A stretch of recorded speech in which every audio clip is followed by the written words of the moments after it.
Ladies and gentlemen, in about 20 seconds, we're about to start the EDUCA DPS podcast for today.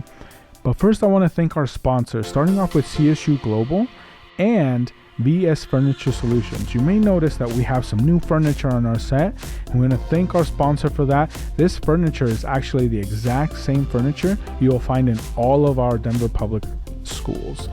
Also, to talk about our podcast for today, do you know who we'll have as a guest? It's a surprise, but our topic will be related to opportunities for students to enter college, including FAFSA and CASFA. So fasten your seatbelts because we're going to start now. Your favorite coffee shop? We go there. Weekend adventures? We go there. Early mornings, late nights, lunch breaks? We go there. At Colorado State University Global, we've always known there's no one way to learn. We bring you online degrees that meet you where you are and get you where you want to go. Our programs let you work on your schedule with our unwavering support. Your hopes, your dreams, your big ideas. We'll help you go there.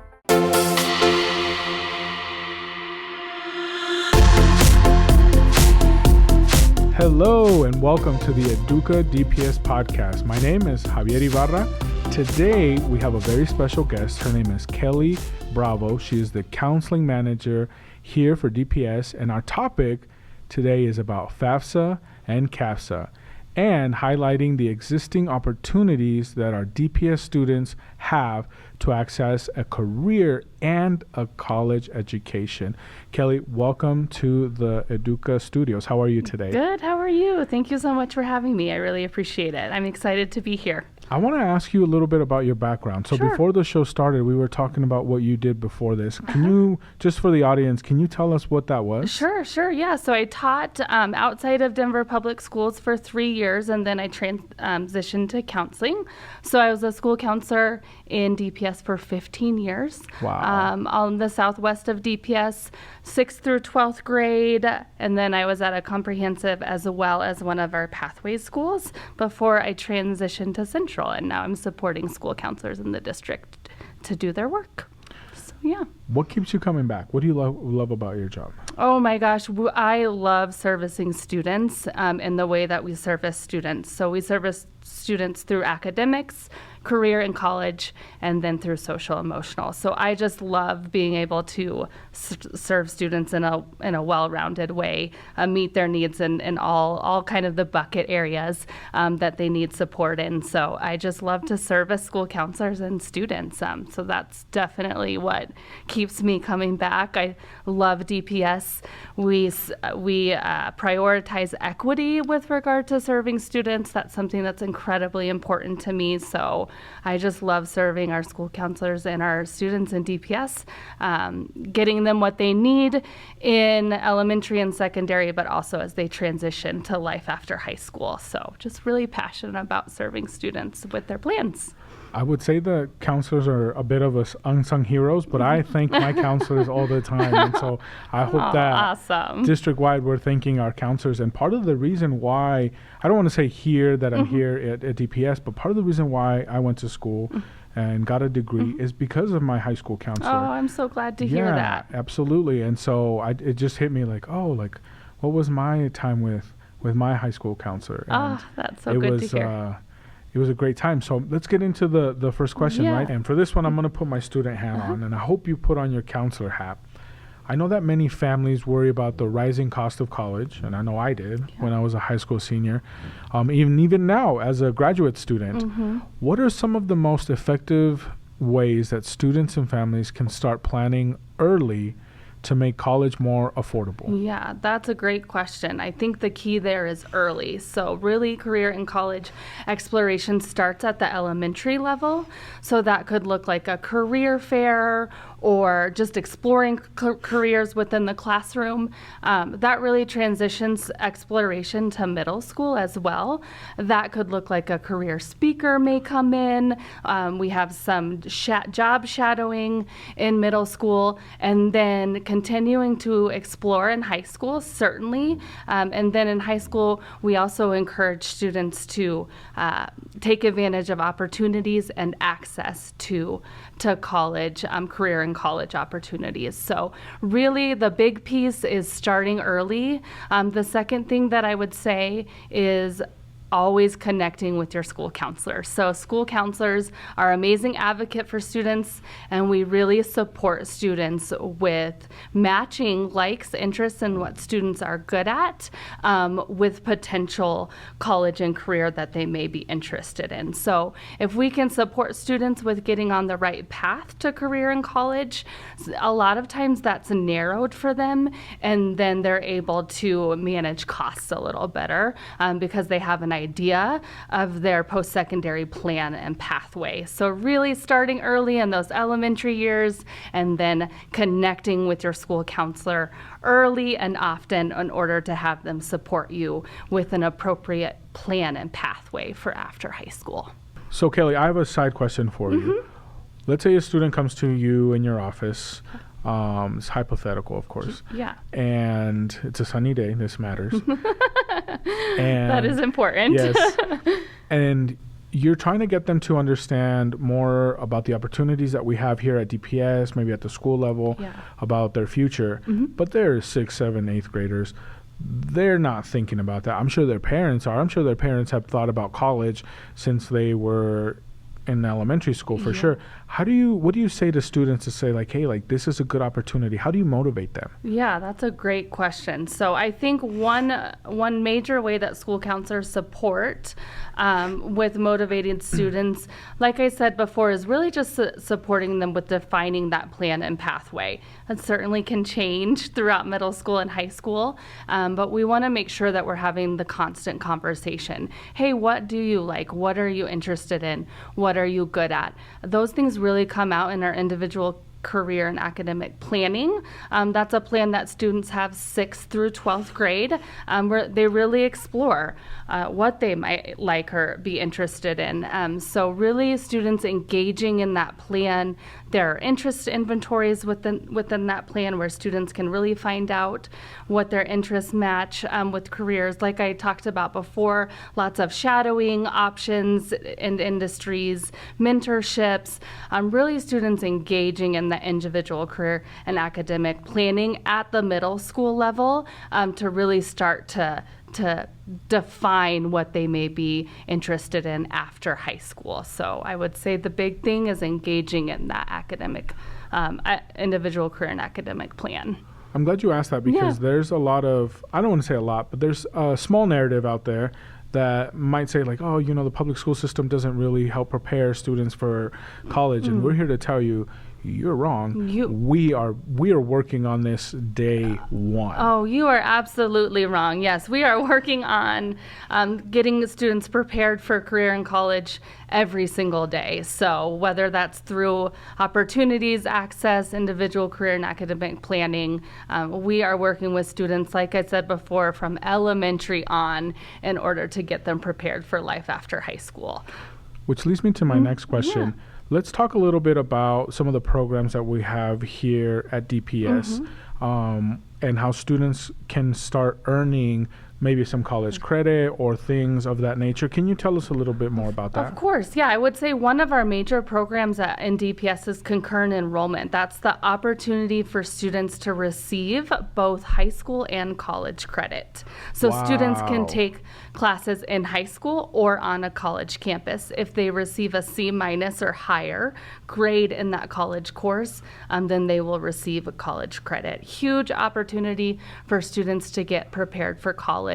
Those are, of course, rigorous college level courses. So not only is it giving them college credit, it's allowing students to be prepared earlier for those career and college courses. So concurrent enrollment is a huge opportunity for students to receive college credit. We also have advanced placement, AP, and international baccalaureate, IB programs. A similar type of program, students engage in very rigorous college prep classes, and then they have an opportunity to take exams at the end of those courses. If they receive a passing score on those exams, then they will receive college credit. For concurrent enrollment in AP and IB, the options are endless. So anything from math to English to world language to art, to all sorts of opportunities. So there's nothing missed for students with regard to taking courses that really match what they're interested in. One other program that I really love here at DPS is CLEP, the CLEP program. So this program rewards our students who speak another language besides English. Now I'm interested. Tell me more. So they are rewarded, which we love, for speaking another language besides English. They can take an exam in that language, and if they receive a certain score, they can really earn anywhere between 6 and 18 college credits. Wow. So it is a massive reward for our students to have that amazing skill, is really what I think it is, and to be able to use that in their career and college planning and life. So those are kind of our 3 big opportunities for college credit before students go to college. Yeah. So I'm a first time college student in my family. And so you said a lot of things I kind of want to address there. Yeah. So you said 6 to 18 credits that you can earn, right? Correct. That translates to about half a year to a year and a half of credits. That's correct. Yeah, that is going to be about a half a year of college. Some students earn, and then if you combine those with other programs, which many of our students are engaging in, I mean, students can end up with a half a year of credit before they even leave high school. So yeah, lots of opportunities to earn credit before students are out of high school. I think that's important to note for our families, because me, for example, I had 30 credits going into that's amazing. College, Yeah. right? And most of them transferred. A few of them didn't. And that's okay, because it's still experience. It still helped me understand, because you are right. The college level courses are more rigorous, and I would say it's more rigorous because you have to have more self-discipline. Yes. Right? There's not a teacher there to necessarily like holding you accountable to this. You're kind of holding yourself accountable, right? And so I think that adds to the rigor of the college courses. Right. But you also mentioned dual or concurrent enrollment. Yep. Is it safe to say that most of our high schools, if not all of them, have some sort of that programming, or a mix, or all? Yes, absolutely. That's a great question. So many of our high schools have AP programs. 3 of our high schools have IB, and I would say, like you're saying, every high school has a combination, comprehensive pathway or otherwise, of programs that allow students to prepare for college. You said something about your credits transferring, so I kind of just wanted to highlight that a second, in that we have really been working really hard at the central level to ensure that credits are guaranteed transfer. That doesn't mean all of them, but we certainly work really hard to make sure that our students receive credit that are guaranteed transfer. And beyond guaranteed transfer, we are forming partnerships with local colleges for guaranteed admittance. We just formed a partnership with CU Denver. If students maintain a 3.0 grade point average or higher, they are a guaranteed admit to that university. So they just have to hold up their end of the bargain, and they get a guaranteed admittance to CU Denver. We have a partnership as well with one of our community colleges, but I just wanted to touch on that because we're always working to make sure that not only credits transfer, but also these new partnerships that are popping up where students have the opportunity to be admitted on a guaranteed basis if they maintain a GPA that the college use for enrollment. So, well, this is the benefit of having you on the show, because now we get to hear all of the cool things that you can do in order to gain college, right? And now you talked about our partnerships, right? We have them with CU Denver. We have them with the community colleges. Yep. We just signed a MOU with MSU Denver. Correct. And so now we have the local colleges, at least in the city, right? And more to come, right? I think, and I should note, right, it's been more than 15 years since I started college. And so like things change, and we're always getting better at getting better. That's one of the famous sayings here at DPS. And I'm so excited to bring that to our students. Yeah, we're really excited about guaranteed admittance. So So That's a great let's talk more about Yeah. that, right? And specifically, let's talk about money, Mm-hmm. right? Beyond saving money, how do these programs also support students being more prepared? And we talked about this, but for the rigor of college and future careers. Yeah, I think just like you're saying, these are college level courses that students get to take in high school.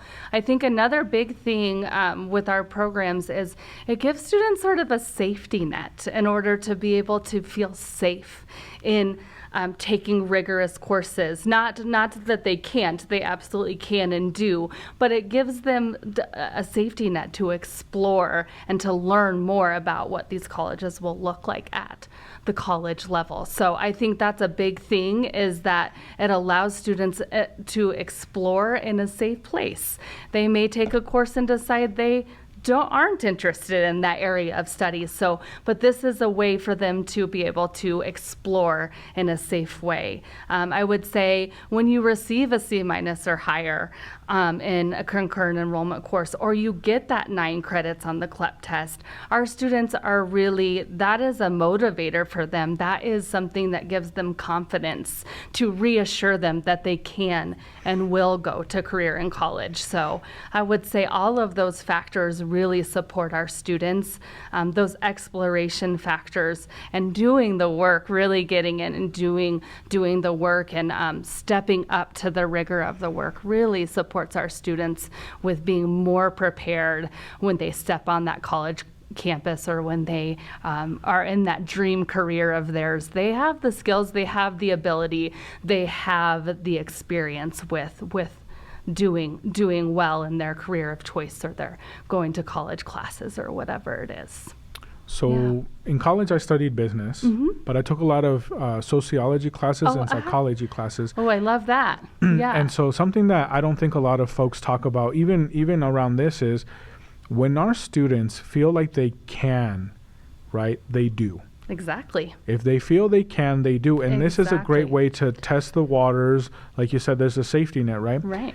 In college, if you decide that class is not for you, that major is not for you, the amount of money that you are about to invest, Right. as a minimum 1 year's worth, and that's anywhere between $20,000 to $60,000 within 1 year, right? Totally. And so, it's the same thing if you change your major, right? And you decide, well, that's not it. So these are opportunities, and I encourage all of our students to really take a look at that and say, okay, cool, I'm going to take this class. If I don't like it, I still get college credit for it. Right, exactly. And we can move on, right? So now is the time to test the waters. Now is the time to fail, right? So that when you go to college, you're not failing there. Exactly. And all of us fail, so And that's okay. And that's absolutely okay. So we are always encouraging students, like we're both saying, this is a place where if that happens, then, you get back up and we support you with moving forward with something you may be more interested in, or learning how to do it better, or whatever it is. So definitely all of those ways are important for students to be able to get ready for that next step. Well, Kelly, my next question Yeah. is kind of the main reason why we asked you to be on the show. Can you explain to us in the exact same way you would explain it to a student, because I want to hear this. Can you explain the difference between FAFSA and CASFA, and then how do students know which one they should complete? Sure, yeah. Generally, both forms are going to support students with paying for college. So the FAFSA provides students with what's called federal aid. And the CASFA is our state level application for students who may not qualify for federal aid. So each application we encourage students to fill out, no matter what situation they are in, because these forms are going to help support students with not only paying for college, but there is a big correlation between filling out that FAFSA or CASFA when it opens on October 1st and going straight to college. So 2 big reasons to fill out either the FAFSA or the CASFA in order to support support with, of course, paying for that college, but also, like I said, we see that students who fill out to that form as soon as after October 1st as you can, work with your school counselor to do that, and going to college right after high school. So one is a federal application, and then one is our state application for those students who may not qualify for the federal application. So I have such a passion for this, as you can tell. I worked for my university as a orientation leader. Oh, great. And during the school year, we would help students fill out their FAFSA. And we would get a lot of students who said, well, my parents are paying for it, so I don't need to fill that out. But something that is really interesting, if you are in that very blessed situation where your parents are paying for your college, still fill it out. And the reason why you should fill it out is because with a FAFSA on your record, or FAFSA kind of saving your seat, if you will, if you happen to miss a payment, or if you happen to, for whatever reason, the payment is delayed, there's a transfer in the bank, someone got COVID, whatever, right? They're not going to drop you, right? Because this university knows that at least you have a backup plan, which is FAFSA, which is student loans, right, or others, and you have an opportunity to continue going through your classwork. So that way you don't get dropped when the deadline hits. And all universities have deadlines for you to pay. This is not anything new, but it's important for students to know, like, fill it out anyway. Yes. It's a backup plan. Yes, absolutely. Yeah, that is a great point. We encourage every single student, no matter your situation or status, to fill out the FAFSA or CASFA, whichever one best meets your needs. So fill out that CASFA and FAFSA. Well, Kelly, so I want to talk more, and you kind of touched on this, but what are some of the opportunities that, specifically in financial aid, that you can get through FAFSA and CAFSA? Is it just loans that you can get on FAFSA and CAFSA? Great question. Yeah, loans is one support. Keep in mind that students do have to pay back loans. You had mentioned that you maybe did a work study. That's a great way for students to be able to get supported with paying for college. So work study, students work, obviously, typically part-time, and then they get in some sort of way assistance with tuition or books or fees or materials or whatever it is. Two other forms of support that are really important for students are scholarships. That's going to be achievement related, academic related.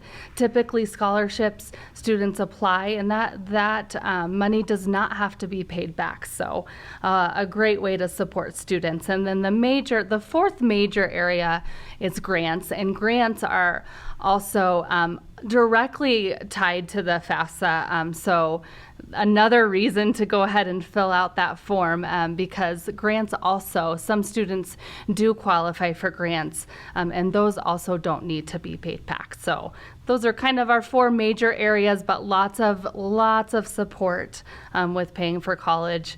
And like I've said before, just connecting with your school counselor or your Denver Scholarship Foundation advisor to be able to support you with filling that out and helping you understand what you qualify for and how you can pay for college. Kelly, yeah. What if, I'm going to put my parent hat on, or my family member hat. What if I feel a bit intimidated by the whole financial aid process, right? Because it could be daunting, right? How are you going to pay for thousands and thousands of dollars for an investment in your education? Right. What advice or resources do we have for our DPS families to help them complete the FAFSA or CAFSA? Yeah, and I just want to hear that it can be really difficult and intimidating, so I just kind of want to stamp that. But no fretting. There's lots of support with filling out the FAFSA and kind of navigating the whole situation. So I think I mentioned before just connecting with your school counselor or your Denver Scholarship Foundation advisor.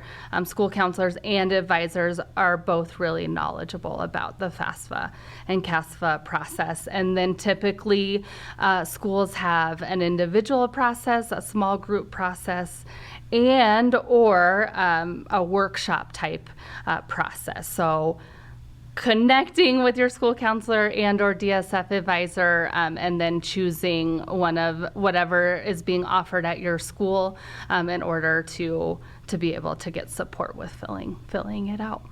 Yeah. What steps should students and families take right now, this second, whether they're in middle school or high school, to help set them up both for the affordability aspect, but also for the readiness aspect when it comes to college? I would say, like I mentioned, starting early, having conversations at home as early as elementary school about career in college. Some powerful conversations around what sort of careers exist within the family, what sort of colleges families have attended, and then really just continuing that through middle and high school. I would say really important for students to engage, like I said, in individual career and academic planning throughout 6th through 12th grade. That's going to be a graduation requirement for students, so it's perfect.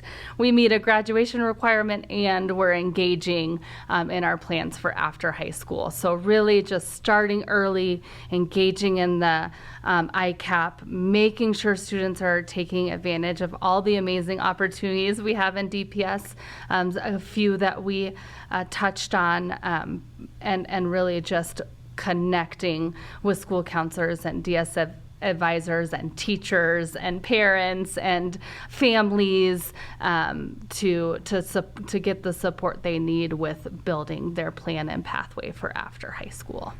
I wish we had more time so we could talk about college best practices, more advice that we could give to students. But this, unfortunately, is all the time that we have. But before we let you go, is there a final message that you have for students, for families, maybe counselors? Yeah. I would just encourage students to have conversations at home and then connect with their trusted adults at school to make sure that they're having the constant conversation around career in college. And like I said, I know that I've said it several times, but making sure that you're engaging in your individual career and academic planning. That is one place where you get to engage and it's all about you. It's not about math or English or social studies or science. The individual career and academic plan is really about you. So that is an excellent way for students to be able to really engage for themselves in life after high school. So talking with families, talking with school counselor, talking with DSF advisor, just constant communication and constant reflecting on their individual career and academic planning. So, are there any events that are coming up, maybe like a place where certain age groups can look at what kind of careers are available, or maybe tour universities, or anything like that coming up district-wide? That's a great question. I mean, we do have our 8th grade career fair coming up in November. So that is where all of our 8th grade students, all 3,000 some of them, come to Bronco Stadium and get to learn more about careers. So I would say that's one big event coming up. There will be lots of FAFSA and CASFA workshops at schools and with DSF coming up, and then our exploration programs through Denver Public that are housed at each of our schools that students can take advantage of. Kelly, and where can people find more information about everything that we talked about today? Yeah. Families can go to the college and career portion of the DPS website, and they can connect with any of us in college and career, and we are happy to support them. As always, the students can connect at the building level too. But yeah, all of the information with connecting with us can be found on our website through college and career. Perfect. And for our audience, we're going to put this on the screen, but we're also going to put it in our show notes and our show description so that you can have direct access to it. Great. Kelly, that's all I have for you today. I just want to thank you for coming on. Thank you. you. Thanks so much for having me. Giving us all this beautiful information. I feel like we could keep going, but we gotta cut this short just so our families. But be on the lookout, right? There might be a part 2. Yes. Yeah. Sounds good. Thank you so much. Well, friends and families, this concludes our EDUCA DPS podcast for today. I want to thank our very special guest, Kelly Bravo, for such an important conversation, right? We talked about things that can affect high school, middle school, even elementary school, and for parents and families as well. I want to give a huge thank you to our entire communications department who helped support this content and more. And of course, our superintendent, Dr. Alex Marrero, for his constant support to all our multimedia productions, including this show. I want to ask, if you found some great tips in here, please share this content. Be on the lookout for social media. Share it with your friends, with your families, and find us on all the major podcast platforms under the DPS Podcast Network. And don't forget to subscribe to our YouTube channel at Denver Public Schools Plus so you can see this and other multimedia productions.